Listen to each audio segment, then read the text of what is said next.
from across the regions where Formula Regional operates, plus a Euro Cup 3 champion, people from Formula 3, 1 or 2 therefore stepping across to Formula Regional cars, FR cars, others stepping up to them, and they are all in the same base car. They're all in a Tatius T318 with an Auto Technica Alfa Romeo 1800 turbo engine.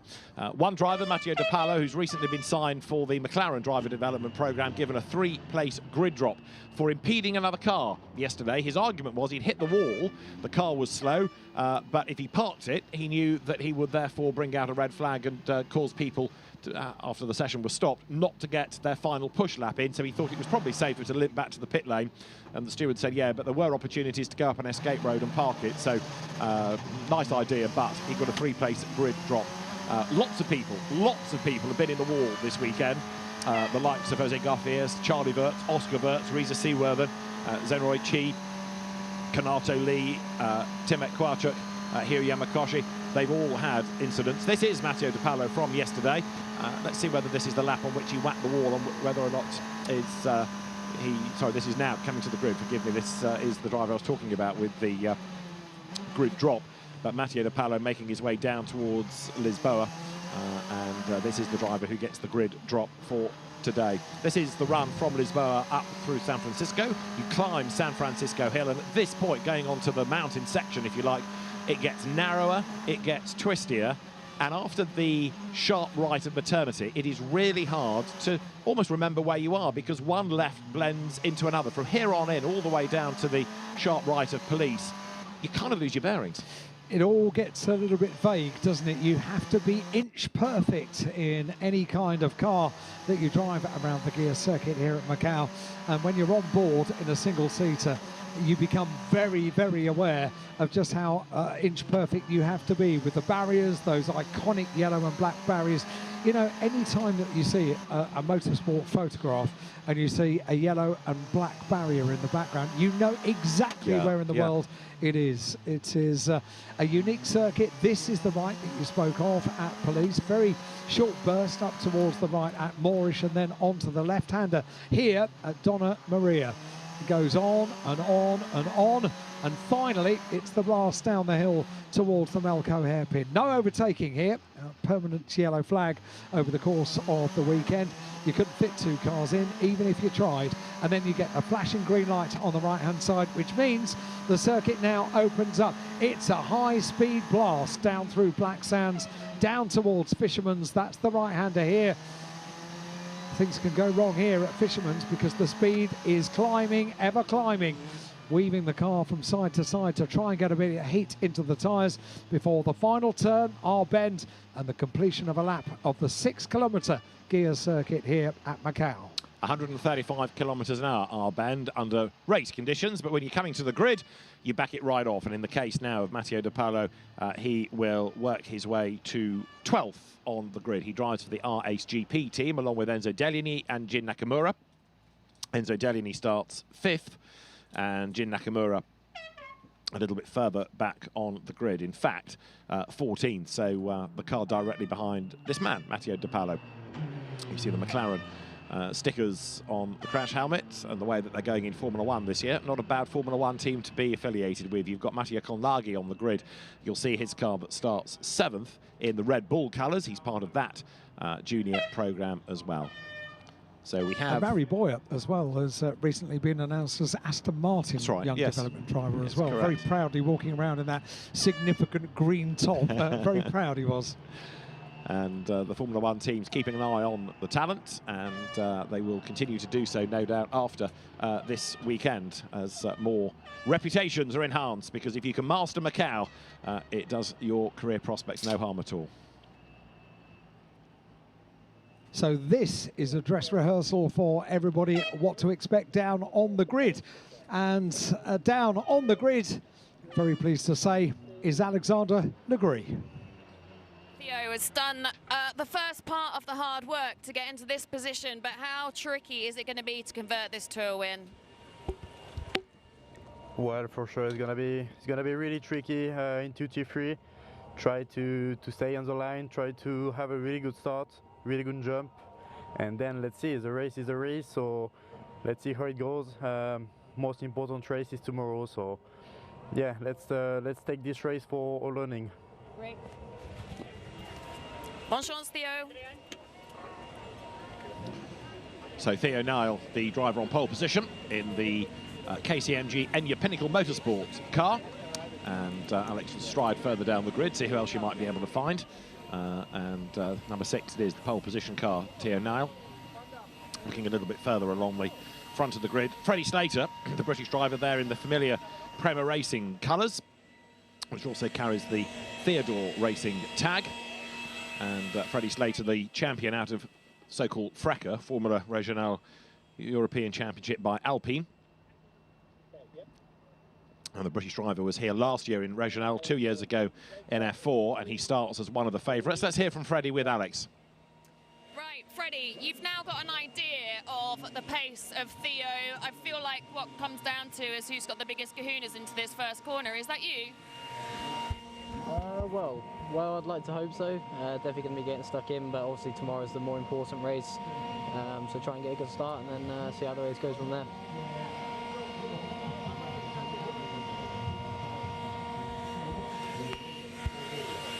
Thank you. Freddie Slater starting on the outside of the front row of the grid.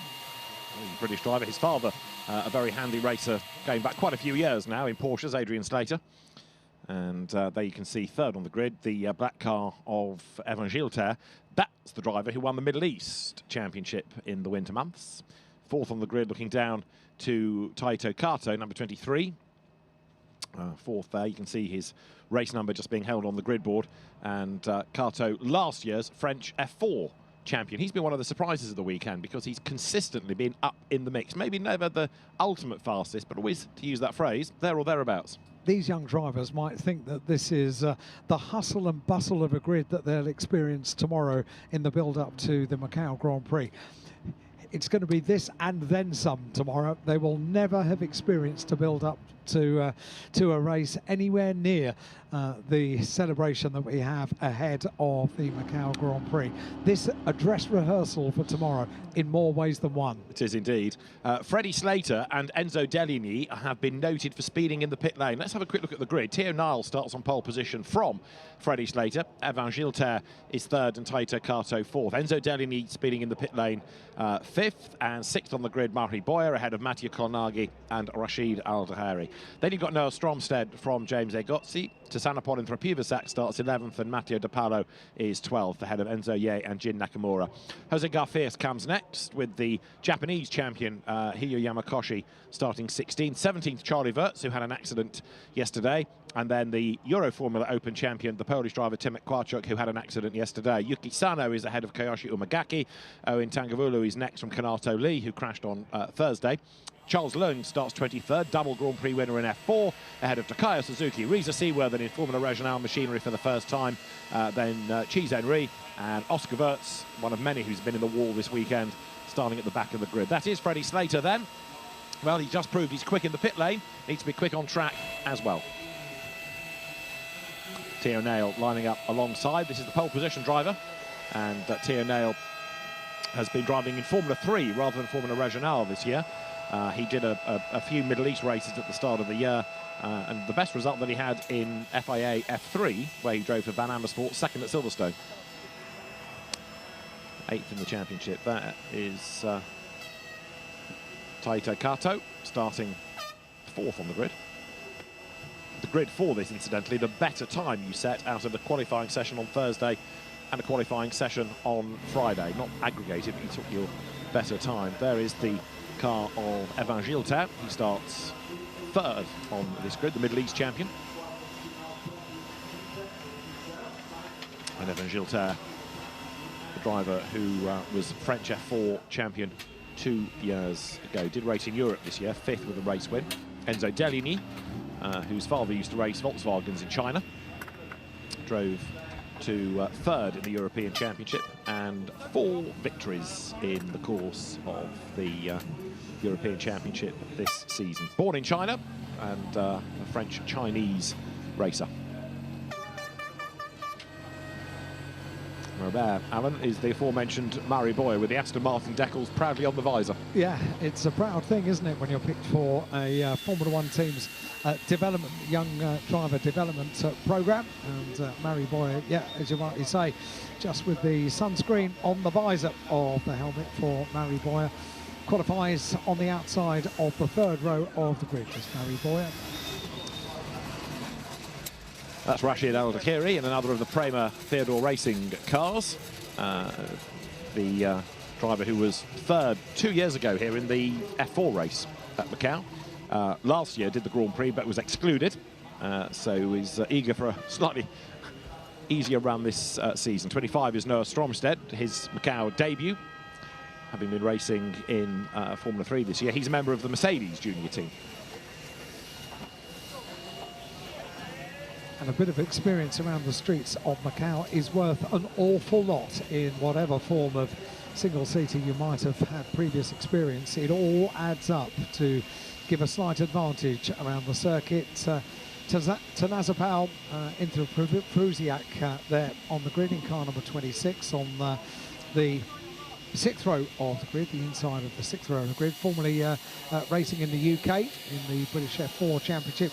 Alongside the number 2 car we just rode on board with Matteo De Paolo, qualifies a little way further down on the grid than where we would expect. But once again, a proud young driver in a driver development programme, and therefore carrying a very recognisable colour on that car this weekend. Enzo Ye aboard number 20, who was very successful in China in karts going back a few years, but has moved on to race in Southeast Asia in F4, in Italy in Formula 4, and has sort of mixed and matched this season in Formula Regionale and the Euro Formula Open, which are for the same chassis but a different spec, different power output. As you see there, number 21, Jose Garfias. Last time we saw that car, it was nearly in two, wasn't it? He had a big whack into the wall up near Maternity yesterday. Certainly was, yeah, and you have to put those sort of moments behind you over the course of a Macau weekend if you want to succeed. And this is a really important race. Make no mistake about it. Good grid position tomorrow. Go forward, go forward. That's exactly what they need to do because a good grid position for the start of the Grand Prix is going to be absolutely vital. That is Hiro Yamakoshi talking about going forward. And he will do so, no question. So another driver who's been racing in the European Championship. Gets set, good to go. The grid is now being cleared. They will have, of course, one formation lap and 10 laps for this qualifying race. Alan's made the point that this sets the grid for tomorrow. So a lot of it is really about keeping out of trouble. Yeah, you can't really be a hero in the Saturday race. You can have a good race, and that's really good news. It sets you up nicely for the Grand Prix. But you can be, for want of a better phrase, a bit of a zero. If you hurt the car and you therefore start at the back of the grid and the team have to work to prepare the car overnight, then that really upsets, that destroys the whole of the weekend. So keep it neat, keep it tidy, keep out of trouble. And if it's a question of discretion being the better part of valour and giving a place away, then you know what, on a Saturday, I would do that. Is there a bit of a concern at the back of the grid? Mechanic there sprinting down to one car and hopefully now off the track as the green flag is waved, but that mechanic still on the circuit at the green flag might come back to bite the team. Everybody released then, chance to get some warmth into the Pirelli tyre. That takes you through Reservoir, the first corner, and then the speed builds all the way down here through Mandarin, which, if you look at a map of the circuit, looks a bit like a kink, but it is a full-on corner. And these cars on warm tyres at race pace will be doing almost 250 kilometres an hour through here. It's a quite incredible thought, isn't it? Not only racing, if you were in isolation, that would be a bit of a challenge, but with all these other young, hungry drivers, keen to impress, keen to make their mark on this event this year, Well, we're about to see how it all pans out. Weaving the cars from side to side, absolutely vital. Cold tyres, not a good thing. Really high track temperature, 37 degrees it was shown on the graphic ahead of this formation of the grid. And that's all very, very helpful to get the car tyres, everything about the cars, brakes, engine up to temperature. That's an important part of it. It is indeed, and anybody that's got experience of Formula Regional chassis around here is going to be in a slightly more advantageous position. The team's now making their way back down the pit lane. They hope their work is done, but in one or two cases they might have a long night, because make a mistake here, you're in the wall, there's a lot of damage to be repaired. The Grand Prix tomorrow, which is the Formula Regional World Cup, is at 3:30 in the afternoon. It is the focal point, of course, of the weekend, as it carries the Grand Prix tag. It is where the drivers are introduced to the dignitaries. There's the big build-up, the lion dance, all very much part of the culture. And although you know you're in a different part of the world for a race meeting, it's only really when you get to that part with the lion dance, with all the build-up to a single-seater race, that you really appreciate how it's done in Macau. Absolutely love it. Looking back at Mary Boyer, starting on the outside of the third row of the grid, the young development driver for Aston Martin. And so many drivers with so much talent here at Macau. And you also have to have quite a nerve around the streets of Macau in a single-seater. It could all go wrong today, and it could all go incredibly right. Well, there is the Prema Run car, Ronnie Rossin's team, operating so many different programs these days. They've always been mainstays of international Formula 3, but Formula 4, Formula Regional, into sports car racing and LMP2, into American racing as well. There's not much that Prema hasn't touched successfully over the years. And they're the red and white car of the British driver, Freddie Slater, who has not had a lot of luck at Macau. If you go back 2 years in the F4 race, he was battling with Arvin Lindblad, and his car developed some weird problem that sapped the power going up San Francisco Hill, and he fell way back into the top 10. He made a last lap move last year. It didn't work, ended up in the wall, but as he said, I had to try something. It's Macau, and nobody remembers who was second or third. I had to have a go. Is this going to be his year? Third time lucky? We'll find out. But even today only gives you half the story. The grid is formed. Really swinging the cars to get that last little bit of heat into the tyres. And that bit could go wrong as well when you're applying that much power just to get the car to swing from side to side. Well, they've all done it exceptionally well. The maximum amount of temperature is now in the tyres, and hopefully the front row of the grid won't have to wait too long before we see a green flag at the back of the field. That means all of the cars are lined up for our qualification race. 10 laps around the gear circuit here at Macau. The last few cars slot into their grid positions. We wait for the marshal at the back. Come on, he says, encourages them to take up the final places, and that's when we'll see the green flag waved. The lights will come on and we'll get the race underway. The engine notes rise. 4 lights, 5 lights, they go out, and the race is underway. Good getaway by Slater, and it's a better start, I think, than Teo Nail. They're going to be toe-to-toe down towards Reservoir. Slater on the inside, Evan Gilter in third, and Nail is run out wide, so Slater leads, but Gilter tries to come up on the outside line, down towards Mandarin. Good getaway by Slater. Look back, that's Teo Nail. Murray Boyer also trying to work his way up the order. Murray Boyer from 6th on the grid as they accelerate their way down now towards Mandarin, and then Lisboa for the first time. Everybody trying to break the slipstream effect of the car behind. Are they all going to survive Lisboa? This is the first pinch point. Slater leads the way. Evan Gilter is second. Boyer third. Nail on the outside of him. The leaders turn into Lisboa. So far, so good. They've all done it. They've all done it. They've all done it. Safely through. Breathe again. What an amazing feat to get everyone through cleanly down at that first pinch point down at Lisboa. And you know what? Freddie Slater has done this absolutely perfectly. He's got away cleanly. He needs to get through that first corner. He was able to do so. Didn't really need to worry about what everyone else was doing just behind, because he was at the front of the field, and that's where you need to be. Front row start. He's already shown a clean pair of heels. He has indeed. Enzo Ye was away late, I think, in number 20, and Slater, yeah, has absolutely nailed that start. Theo Nail, a bad getaway, and he has now dropped down the pack as the leaders turn their way through the mountain section of the circuit up the hill, and Freddie Slater getting away early on with 2 absolute best. Let's have another look on board with Slater. Perfect launch, look at that. Already alongside as they head down towards the first turn down at turn 1 at Reservoir. Packed grandstands either side, enjoying the start of this race.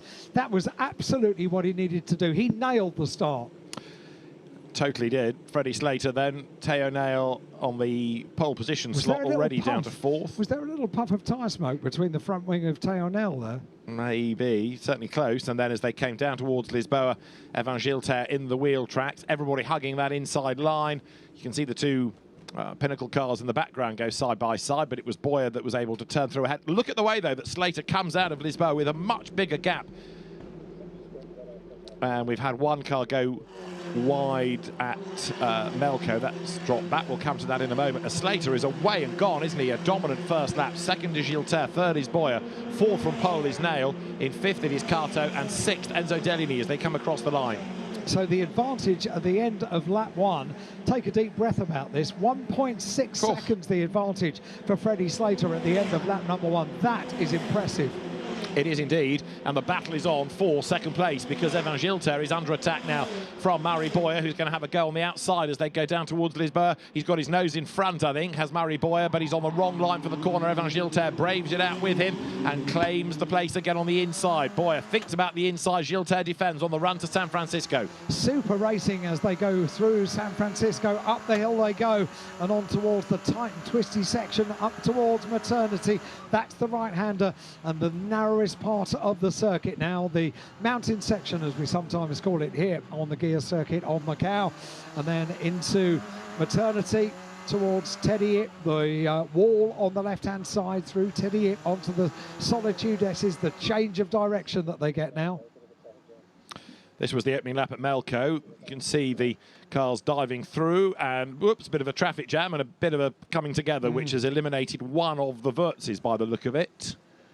And we think it might be Oscar Wurtz, who was rather driven into, so he limps off the road. But the good thing is, straight up the escape road, no need to neutralise the race. Very professional driving that, because natural disappointments are coming together. A car that is stricken, but keeps the car going and keeps it moving up towards that escape road. And that's what the escape road is there for. Yeah, good man. So sadly, Oscar Wurtz's miserable weekend gets no better. But Freddie Slater, as you say, not only with that amazing lap at the end of the opener, is still building it because he's doing absolute best. He's in clear air, doesn't have to think about attacking anybody nor defending from anybody. He's just driving his own race.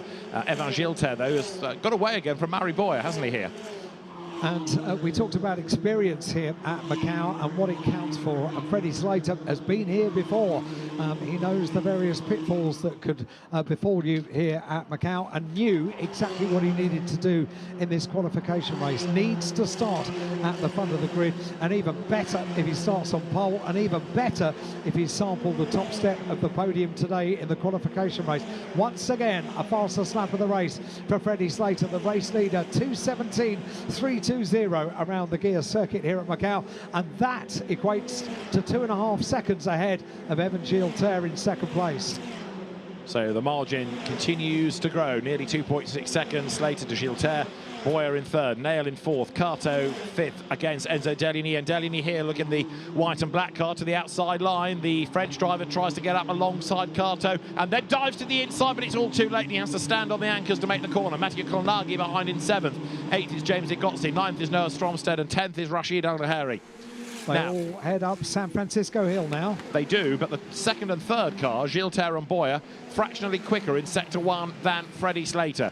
So maybe Slater was really good out of the blocks on cold tyres. Perhaps now, as the others feel a bit more confident on the Pirelli rubber, they might be able to do something about the margin. We'll see. With almost a 2.6 second advantage at the end of lap 2, one of the really important things for Freddie Slater now is not to make any kind of tiny little error. He's got that little cushion, and that's really good news. Gilter and Boyer very close together between the two of them for second and third places, and yet again Freddie Slater in clean air at the front of the field, able to put in the overall best sectors, sector 2, sector 3. He's got the best lap of the race as well. So far, so good for Freddie Slater. So Slater leading, Gilter second, and here on his own is Freddie Slater. You're looking back and trying to find anybody behind him. This is what 2.5 seconds looks like out of the Macau hairpin. Freddie Slater now in total control of this race. But as Alan rightly says, he's still got to make sure he makes not one single slip. Murray Boyer, in the contrast, is staring at the back of Evan Gilter, and he's not close enough to make a move. We'll see whether the gap comes down, though, as the cars now turn their way through Fisherman's Bend, down towards R Bend, the last corner on the lap. You're riding with Boyer. The gap is a little reduced, I would offer you. Let's have a look what happens over the course of this race. We are only completing now 3 laps, and Freddie Slater has once again nailed the sectors. Fastest in sector 2, fastest in sector 3, fastest in sector 4 and sector 5. That now gives him an advantage over Evan Gilter in second place of 3.3 seconds. A fastest lap of the race, 2:16. 7.03 for Freddie Slater. Wow, oh wow, what an advantage, what a cushion. And Boyer is going to have a go at Gilter on the way to Lisboa. Look, he's got his nose in front on the outside. He tried it last time and it didn't work. He tries to brave it out on the outside, but he needs the undercut coming off the corner and he can't do it. And while they're squabbling, this is playing right into the hands of Freddie Slater, driving off into the distance. But Murray Boyer doing everything he possibly can on the outside line there to have a go and try and gain that place. Great battle between those two, but still the advantage is to Evan Gilter. And you don't need to try anything desperate, do you, on this race? You can be quite happy with a good starting position for tomorrow's Grand Prix. Cars 9 and 31 noted, causing a collision down there at turn 19. Freddie Slater now with 3 laps completed, an overall fastest lap, and yet again putting in the purples on sectors 2 and 3. And looking unstoppable right now, especially if Gilter and Boyer are still going to battle. I really would be fascinated to see what Boyer could do were he to get past Gilter, but at the moment the Middle East champion Evan Gilter is being able to fend him off, make sure he can't find a way through. Gilter only took 1 win in the European Championship, but he got 5th by being a good, consistent point scorer. The win came at Misano, which is a very open, very flat circuit. Total contrast on this, and he's really wide into the Macau hairpin that time, and that might give Murray Boyer a chance again, because he'll be even nearer coming through Black Sands. So down through Black Sands, we quicken up on the run down towards Fisherman's. The circuit opens up. It's the widest part of the circuit ahead of them, and then down towards the pinch point, the overtaking place down at Lisboa, named after the hotel, the Grand Lisboa, which is on the outside of the corner. This the battle for second place. Murray Boyer all over the back of second place Evan Gilter. How close will they be? They complete now 4 laps in the book. Across the line they go. Half a second between the two of them as they cross the beam and already down towards Lisboa. You can see him there in the red and white car. That's the leader.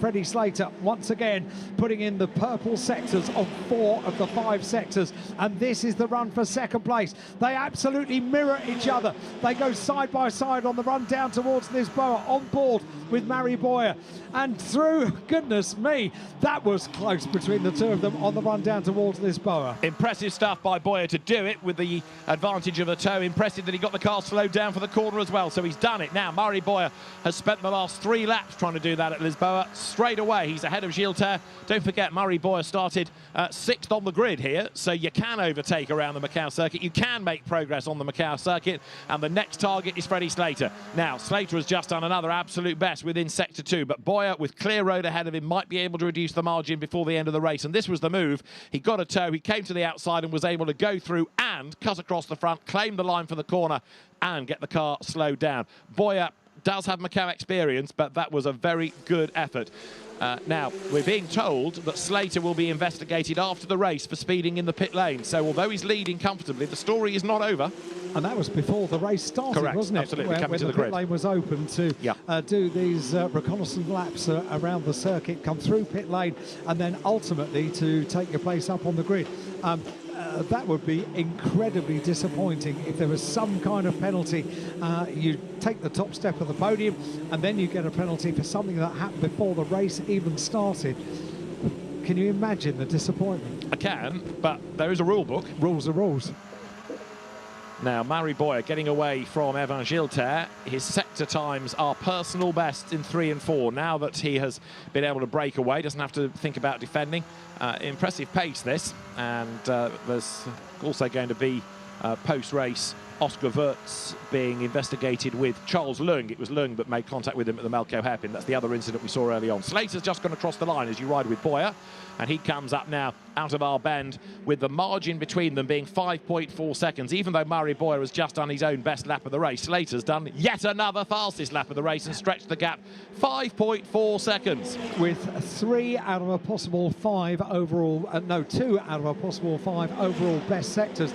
Every single lap, Freddie Slater is nailing this lap around the gear circuit here at Macau, helped along by the fact that he has that advantage, 5.4 seconds. He can pick exactly where he needs to be. Talking about Nail, Theo Nail gets back ahead then of Evan Gilter. He was ahead on the grid, he's ahead on the track now after his duff start. So that is both of the Pinnacle Motorsport cars getting ahead of Evan Gilter, who's fallen back into 4th place. So Boyer second, Nail now third, Gilter, Carto, Deligny to round out the top 6. And in sector 1 this time, 2/10 pulled back by Boyer on Slater. In sector 2 this time, 2/10 lost by Boyer. So what he gained, he's given away. Into the second half of the race already. It's a 10-lap race, this, the qualification race for the Macau Grand Prix tomorrow. And the race tomorrow, 15 laps in prospect. They really are equipping themselves up very nicely indeed. Halfway through, Freddie Slater once again in sector 2 puts in the overall best time in sector number 2. Nothing particularly to be a headline in sector 3, although Mary Boyer has just put in an overall best in sector 3. Just seen Mathieu Colnaghi there going up the escape road. He tried to get past Enzo Deligny and couldn't stop in time, so exit stage left, and that's going to drop Colnaghi down the order as you look at Theo Nile edging ever closer to Mary Boyer. It does kind of illustrate a good start by Evan Gilter, but also the fact that that car's not as rapid as those that he jumped ahead of on the start, because he's falling now further back in the queue, isn't he, and dropping away. So Slater in the 3rd sector of the lap was caught by Boyer fractionally, who did an absolute best, and then the margin stretched out again in sector 4. You're looking almost here as though different drivers have their strengths and weaknesses on different sections of the circuit, and the gap last time was 5.4 seconds. We'll see in a moment or 3 whether it's gone up or gone down, because Slater has just broken the beam and doesn't do an improved lap time for the first time in memory. Behind him goes Murray Boyer, and the gap is up 5.7 seconds as Theo Nile, 3rd, does the best lap of the race. Yeah, and I think Freddie Slater can be very grateful to Evan Gilter for being the cork in the bottle for a good few laps. It's given him that advantage, 5.7 seconds over Murray Boyer in 2nd place, and Freddie Slater was really able to make the most of it. The clear air in front and a big gap behind, which was built every single lap. Will it now come down between Murray Boyer and Freddie Slater? 5.7 seconds at the end of lap number 6. They're on lap number 7. This is only a 10-lap qualification race. It is indeed, as the cars come to Lisboa. There's Matteo De Palo, who's having a understated time in 12th place, not really making any progress, as we see the gap down in sector 1 again between Slater and Boyer. But even though it's coming down by the odd 10th here and there, to try and recoup nearly 6 seconds is a pretty Herculean task that faces Murray Boyer. What he does need to be is on the front row of the grid tomorrow, because he will start, if he finishes 2nd, where Slater started today on the inside. That would therefore give him a good opportunity into Reservoir Bend. There, the Theodore Racing Garage. David Kennedy standing in there as well. It's a regular here with the Theodore Racing team. Now, I thought I'd just seen Theo Nail brush the barrier. He got away with it if he did brush it. You can't really afford to do that too much here on the gear circuit at Macau. If you get away with it, you are very lucky indeed, and don't do it again. Yeah, exactly right. So there in the background is Gilter 4th, Taito Kato is still 5th, Enzo Deligny, who's also got that Damocletian investigation post-race for speeding in the pit lane, he's 6th. And then to round out the top 10, Matthew Kolnagi, James Egotsin, Stromsted and Rashid Al-Daheri. 11th is Tisanapoli Puvasak, and Matteo De Paolo is 12th. So second and third make their way through the Macau hairpin, down through Black Sands, on towards Fisherman's Bend, and the final turn on the circuit down at R Bend. Car number 30 is being looked at as well for the starting procedure. Something possibly didn't go quite according to plan for the number 30 car. That will be investigated, and we'll see what the result of that is, which will be shown on the timing screen. But meanwhile, we've got just 3 laps to go, because the race leader has been through 7 laps completed now by the top 5. The advantage 5.4 seconds, and car 30 is going to have a 10-second stop and go penalty for an infringement at the start, and that will is the car of Newman Chi in car number 30. So a disappointment there. And meanwhile, the race leader has 2.5 laps to go. And a margin of 5.4 seconds. So Freddie Slater just has to bring it home really now, doesn't he? It's going to be very, very hard for anybody to catch up that amount of time. So it is Slater from Boyer, Nail from Gilter, then Cato and Deli need to round out the top 6. Matteo De Paolo here comes through, battling with Noah Somstred as the cars turn out of Lisboa.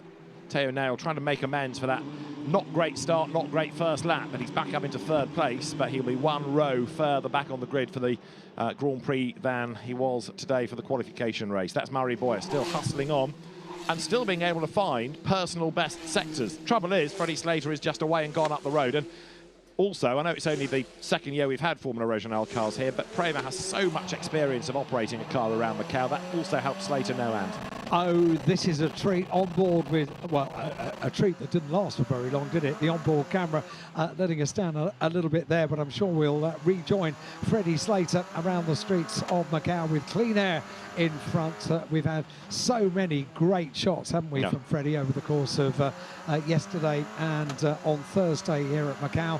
Absolutely superb shots, and when you're out front and you've got an advantage of 5.4 seconds, it's always a bit disorientating when you're riding on board looking back from one of these cars when they go around the Macau hairpin. You get to realise just what a change of direction that is. Last lap through, Murray Boyer did the fastest lap of the race, so it illustrates that he's got the pace. And as the cars now accelerate down towards our bend, this is the race leader, the dominant Freddie Slater, who did so much of the hard work early on to get away on coldish tyres whilst the battle for second was stuck around Evan Gilter. He now does the fastest lap of the race as the tyres get fully up to temperature, the fuel load comes down. He did a 2:16.064 and 3,000ths quicker has just gone Murray Boyer. The gap is still 5.4 seconds, but Boyer saying, I can match your pace, assuming I can get off the line at the same time as you tomorrow and I don't have to get through traffic. And that's a tantalising prospect, isn't it, with the two of them starting potentially on the front row of the grid. If they're matched on times and they're together on the front row of the grid, can't wait for the Grand Prix here at Macau tomorrow. 15 laps. This is a 10-lap qualification race, and Freddie Slater continues to lead. 1.5 laps remain. Freddie Slater with a best lap of the race of a 2:16.064, 2:16.061 for Murray Boyer. I think that means they're doing pretty even lap times around the gear circuit here at Macau. So much of tomorrow is going to come down to the start, as Newman Chi has just pitted for his stop-go, incidentally, for doing whatever it was on the grid. I think that is to do with the mechanic, wasn't it, who was still on the track? Yes. And because the mechanic was there after the 1-minute board, that's where the penalty comes. So when I said it might bite the team, it has, and it's bitten the driver as well. So Slater leading, Boyer second, Nail third, Gilter, Cato, Deli need to round out the top 6.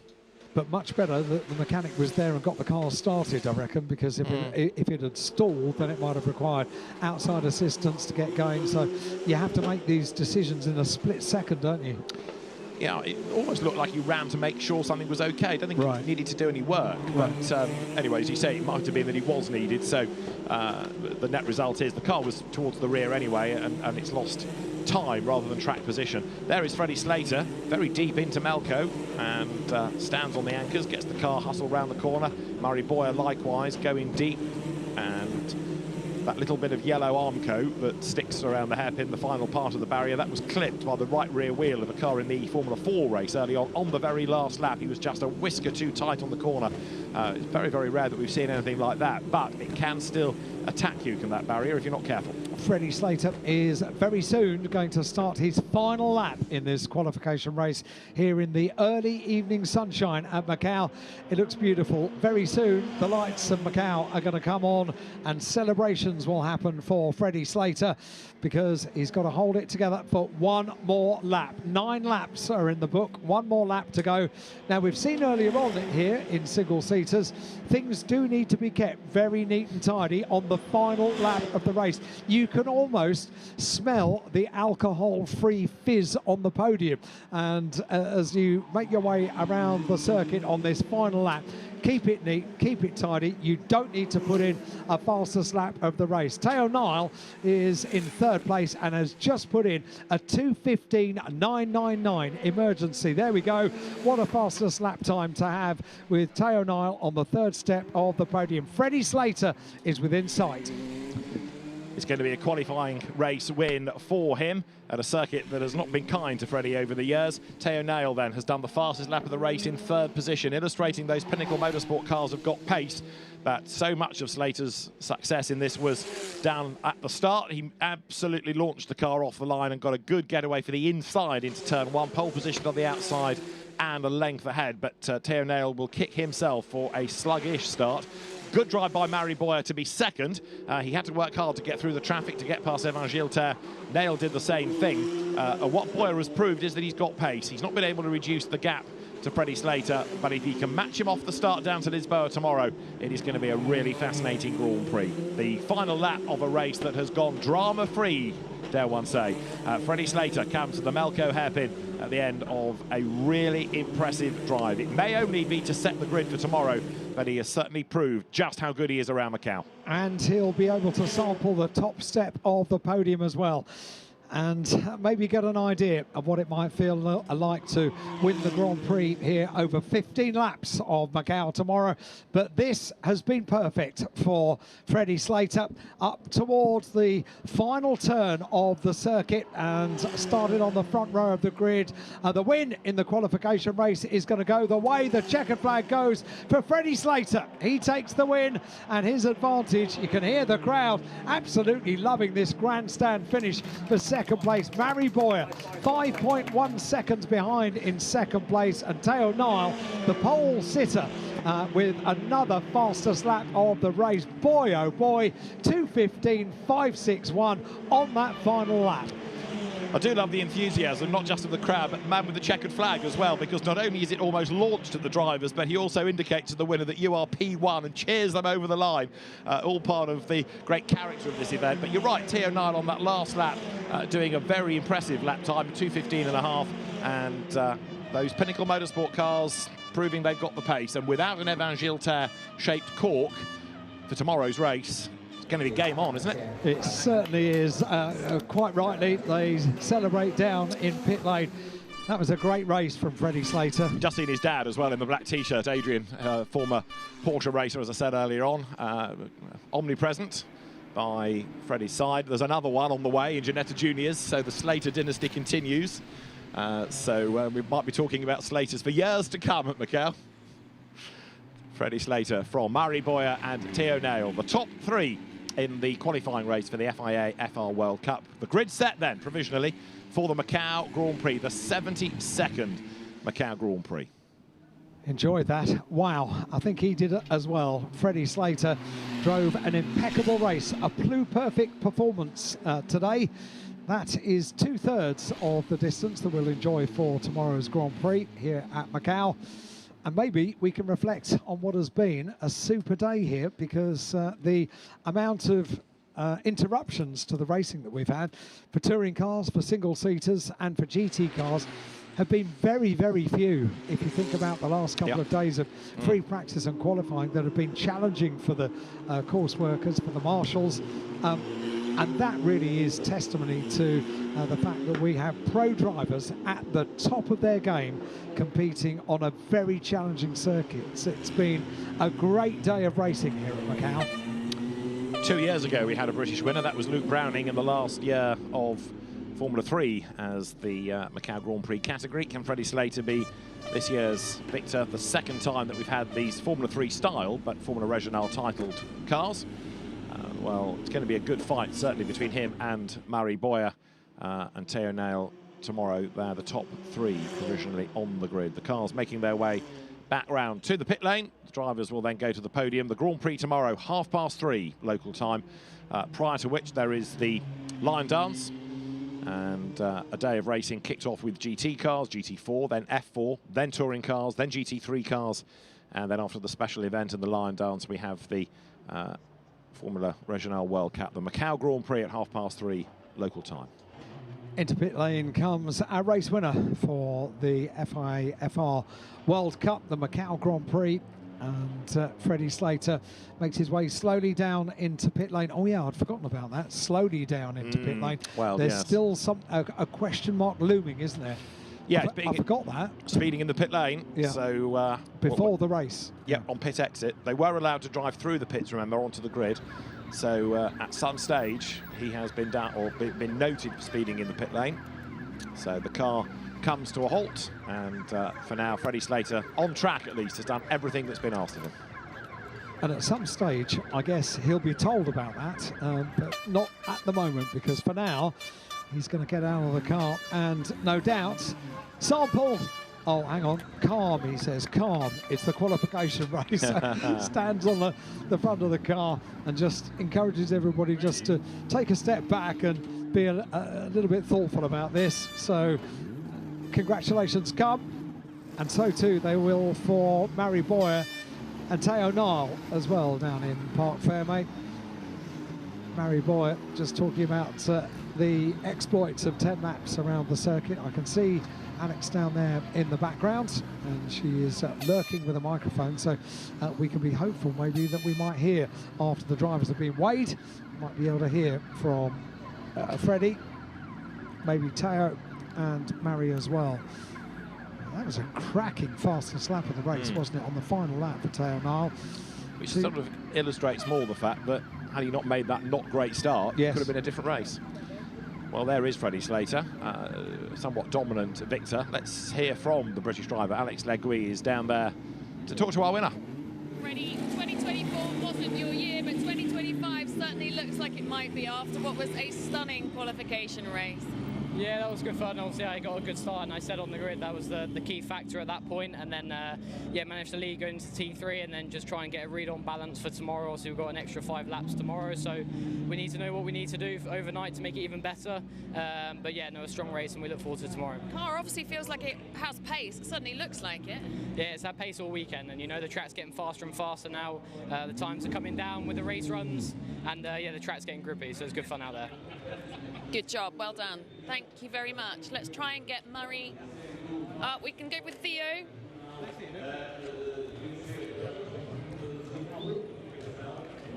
Murray, let's grab.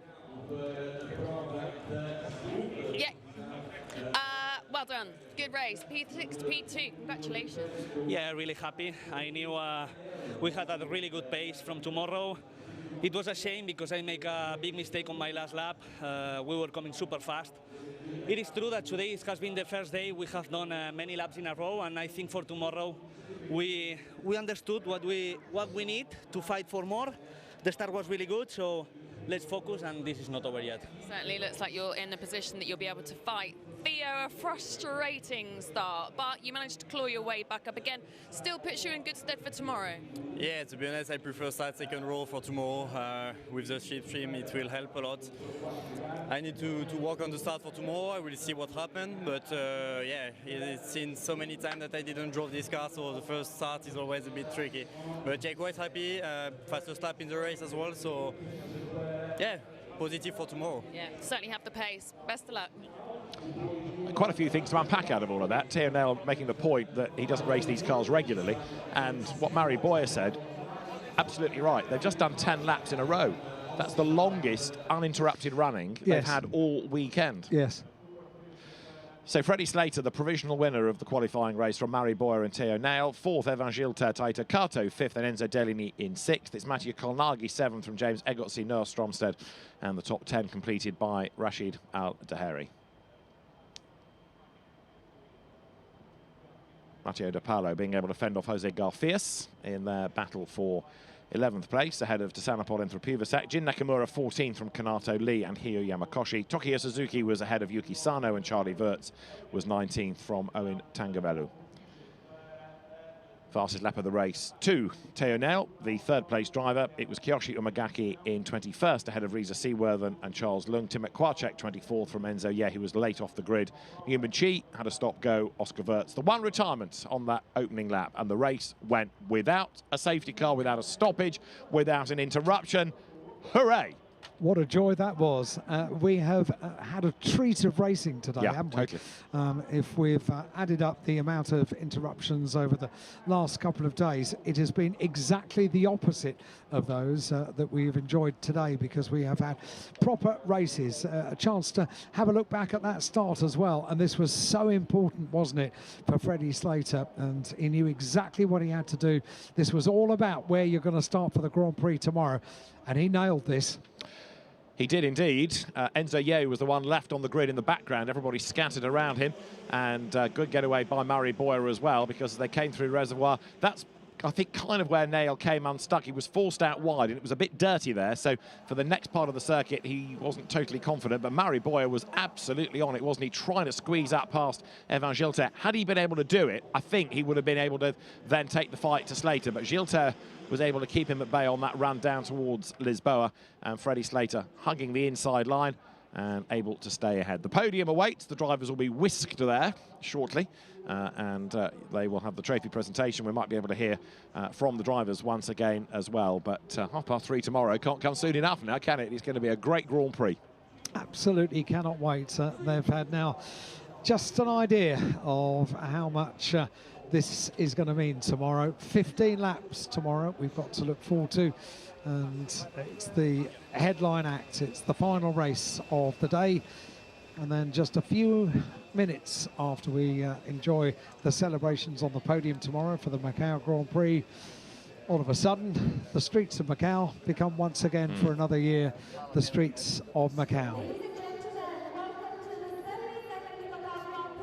Presentation ceremony for the Macau Grand Prix FIA FR World Cup qualifying race. First of all, let's welcome our winning driver to join us on the podium. On the second runner-up, number 6, Théophile Nail from France. On the first runner-up, number 7, Murray Boyer from Spain. And the winner is number 11, Freddie Slater from the UK. Congratulations, drivers. And now may we invite the presenter. Let's give a round of applause to welcome Ms. O Lam, Secretary for Social Affairs and Culture of the Macau SAR government and the President of the Macau Grand Prix Organizing Committee, to present the laurel and trophies to the winning drivers. 現在有請澳門特別行政區政府社會文化司司長及澳門格蘭披治大賽車組織委員會主席柯南女士為我哋頒發桂冠及獎杯俾得獎車手。And of course, to the winner, Freddie Slater from the UK. Congratulations! Let's take a group photo together. Please look at the front. Got it?